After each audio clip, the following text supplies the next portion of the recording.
जितना नाम जप करोगे और भगवान की कथा सुनोगे तो मन का मल जर जाएगा, ममता मल जर जाए। ये जो मोह ममता है, भोगों की वासना है, छल कपट है, जहाँ नष्ट हुआ तो मन निर्मल हो जाता। सारा खेल तो इसी का है।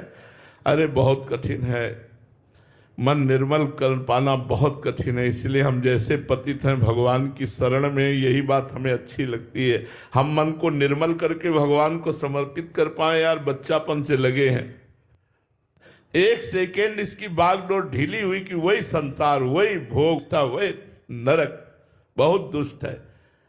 वैसे तो भगवत स्वरूप है, इंद्रियाणाम मनस्यास्मि, लेकिन आचरण बहुत दुष्ट है इसके। इस पर शासन करते हुए भगवान का नाम जप किया जाए और जीवन भर कभी अपने को सिद्ध ना मान ले, नहीं तो ये पतित कर देगा। जीवन भर डरा जाए कि कहीं हम धर्म विरुद्ध आचरणों में ना फंस जाएं तो निकल जाएगा।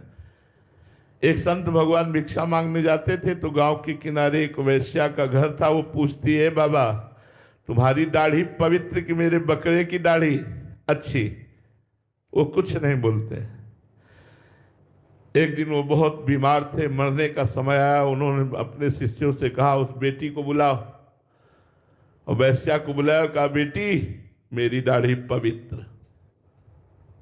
तो उनका, बाबा ये बात तो आप उस समय भी कह सकते थे। बोले नहीं, अब मैं भगवान के धाम को जा रहा हूं, अब मैं पक्का कह रहा हूं कि मेरी दाढ़ी पवित्र, क्योंकि शरीर जब तक है तब तक पता नहीं कब कौन सा आचरण बन जाए।